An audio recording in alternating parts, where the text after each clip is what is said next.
Isaías 11:1. Retoñará el vástago, y no solo sobre ti, sobre todas las iglesias.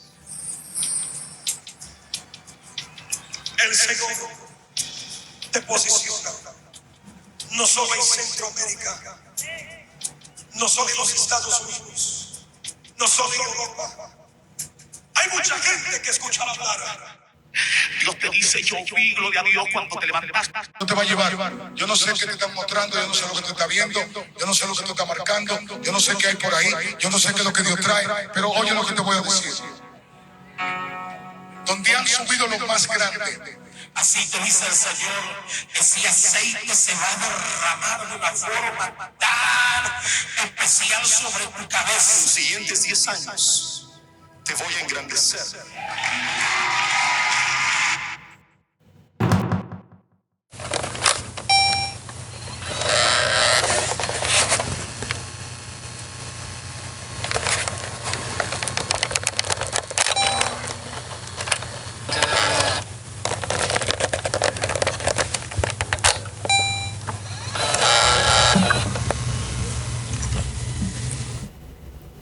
Como alguien que ha pasado casi toda su vida dentro del cristianismo, he atravesado muchas etapas, enseñanzas, doctrinas, ideas y todo tipo de rituales que en definitiva me han formado por completo a ser quien soy al día de hoy, para bien y para mal.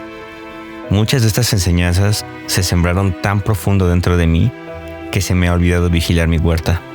Hay tanto trigo y tanta cizaña que no alcanzo a distinguir la una de la otra. De vez en cuando, en aquellos viajes de autoexploración, logro encontrarme con raíces tan profundas y que han dado ya su fruto con tanta naturalidad que son parte de mi día a día.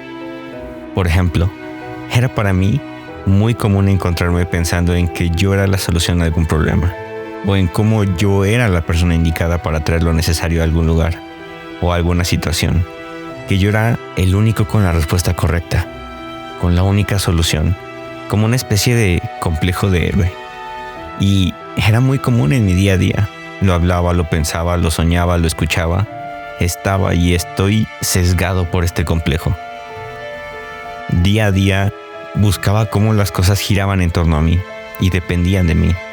Por un lado, parecía ser una gran forma de alimentar mi ego. Pero el otro lado de la moneda es que en realidad era el fruto de una raíz mucho más profunda. Había vivido así por años y años, sin darme cuenta de cuánto daño causaba a otros y cuánto daño me causaba a mí mismo. Estaba construyendo una narrativa insostenible, una narrativa en la que yo no podía fallar. Tenía que tener las respuestas a todo, no podía equivocarme. Tenía que ser fuerte, inteligente, carismático, creativo, alegre, paciente, prudente, sabio y santo. Vaya peso que me había autoimpuesto a cargar. Pasaban los días y el peso de la máscara cada vez era más difícil de sobrellevar. Me sentía solo, me sentía angustiado, me sentía abandonado, me sentía todo un mártir. Y al sentirme y verme así, alimentaba la misma narrativa. Era un horrible ciclo sin fin. Ya sea por complejo de héroe o por complejo de mártir, pero todos mis pensamientos giraban en torno a mí. Mis logros, mi dolor, mis metas, mi agonía, mis sueños, mi soledad, mis respuestas, mi cruz, mis milagros, mis pruebas, mi conocimiento. Vaya caverna mental en la que me había metido.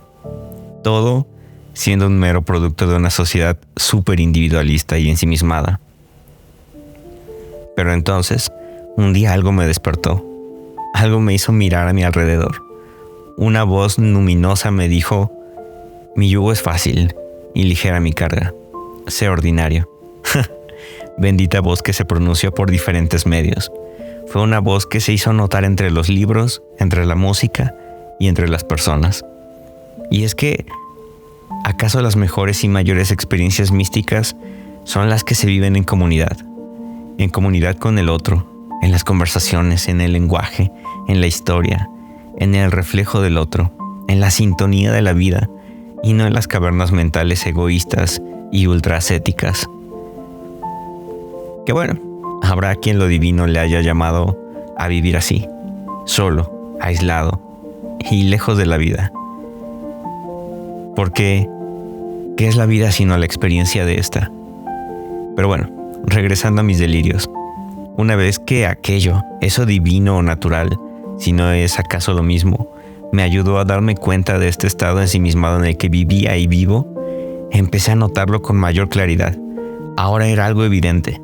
Bueno, en realidad es aún algo evidente, porque la raíz, vaya que está bien adentro. Ya me es más fácil encontrarme esas frases, esos pensamientos, esas ideas, esas corazonadas, esas conversaciones, esos frutos secos. Y ser consciente de esto ha despertado una exhaustiva búsqueda de su origen. Y es allí, al rememorar años anteriores, en una iglesia específica, de la cual fui parte, que empecé a encontrar algunas de las semillas que dieron este fruto. Fui el menor de 3 hermanos, por una considerable distancia de años, lo que ocasionó que para cuando ellos trabajaban y estudiaban, yo apenas iba en la secundaria y pasaba mucho tiempo solo. Mis papás, como es normal en una gran parte de las familias latinoamericanas, trabajaban todo el día. Fue así como empecé a pasar horas y días enteros en la iglesia. Estoy seguro, definitivamente, que no fue al menos para mí el peor de mis escenarios, pero fue en este escenario y ahí que se formó en gran parte de quien soy hoy. Agradezco muchísimas cosas. Conocí gente increíble, amigos que aún conservo al día de hoy y una gran cantidad de experiencias positivas que no cambiaría por nada. Pero también fue aquí en donde encontré gran parte de las raíces que me han causado dolor, angustia y ansiedad en mi vida. Y es que, siendo yo un niño, con padres semiausentes, sin propósito, sin una identidad clara, era un lienzo en blanco, una esponja. No tenía forma de filtrar lo que escuchaba, lo que me enseñaban, lo que aprendía. Con el paso del tiempo, en mi infancia y adolescencia, empecé a involucrarme en todo lo que podía de la iglesia. Era de los primeros en llegar para acomodar las sillas y a veces era de los últimos en irme para quedarme a barrer. Estaba en teatro, era del staff, era líder, era un maestro, un predicador, cuidaba a los niños. En serio, de verdad hice de todo, puedo recordarlo. Y pues como era obvio, aunque al principio, quizás sin buscarlo, empecé a ser conocida en la iglesia. Poco a poco las personas, incluyendo a los líderes y pastores, empezaron a notarme. Empezaron a crecer las expectativas de mí. Aseguraban que iba a ser pastor. Otros me veían siendo un misionero. Otros aseguraban que iba a ser teólogo y maestro. Y para alguien como yo, en ese momento era lo mejor que me podía pasar. Ahora tenía una identidad, tenía un propósito, tenía un camino a seguir y al parecer era bueno en ello. También empezó a pasar que ya no eran solo palabras en medio de conversaciones comunes, sino que cada vez más era habitual que pastores y líderes locales e invitados se acercaban a orar por mí, comunicándome toda clase de futuros santos. Y por supuesto que para un niño de 13 o 14 años, eso era un decreto divino, inamovible, 100% seguro, algo que iba a pasar. Y si a todo esto le sumo cada predicación que escuchaba y atesoraba, y que decían entre sus líneas frases del estilo como: tú vas a ser extraordinario, tú vas a trastornar el mundo, somos llamados a hacer cosas más grandes de las que hizo Jesús, somos los hacedores de la historia, somos instrumentos santos para la gloria de Dios, y etcétera, etcétera, etcétera. Creo que para un lienzo en blanco como lo fui yo, me era inevitable no crecer con este complejo narcisista de héroe. Pues yo creí todo eso. Creí cada palabra, cada oración, cada profecía, cada conversación, cada bendición. Y esa fue justamente la semilla que brotó en mí, dando frutos amargos. Atravesé diferentes etapas en mi vida, o a lo largo de esta parte de mi vida. En algunas experimenté la frustración del paso de los años, dándome cuenta que nada de esos frutos santos se veía real en mi día a día. Pasaban los meses, los años, y nada de esas increíbles profecías se cumplía. y vaya que me esforzaba. Otras veces vivía angustiado por la culpa. Si nada de eso pasaba, seguro es porque yo era el problema. Es que seguro no era suficientemente santo. Mi vida no era lo suficientemente perfecta. No oraba o estudiaba lo suficiente. Seguro Dios se había hartado de mí y de mis pecados. Y por todo esto como consecuencia, Dios me había olvidado. Dios había apartado su mano de mí. O simplemente había decidido ya no usarme para su gloria. Usarme para su gloria. Vaya visión tan más terrible que tenía yo de Dios. Era tal cual un señor feudal que utilizaba y desechaba personas como objetos. ¿Qué Dios tan más utilitarista era ese? Aparte de esas épocas de condena, angustia y narcisismo, recuerdo también las épocas de completo abandono de mi fe.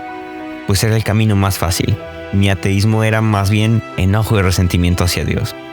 Parecía el camino más liberador, la mejor forma de romper esas cadenas, de soltar ese yugo y abrazar de nuevo las posibilidades. Pero tampoco fue suficiente. Con fe o sin fe, las raíces ya se habían extendido a todas las áreas de mi vida. Tenía que dejar de culpar. Era momento de hacerme responsable. Y así, en medio de esta cárcel del ego, en medio de todo esto, el mensaje divino más liberador, más esperanzador y más vital fue cuando entendí que no necesito ser especial. Puedo permitirme ser ordinario. Y está bien. Ahora puedo descansar en ello. En medio de esta sociedad celebritista que persigue y se desvive por las plataformas, que se esconde detrás de los filtros, que anhelan los reflectores, los aplausos, los seguidores, los mejores cuerpos, las mejores ropas, las mejores marcas, las mejores experiencias, las mejores fotos, en fin, todo lo producido y socialmente deseado y extraordinario.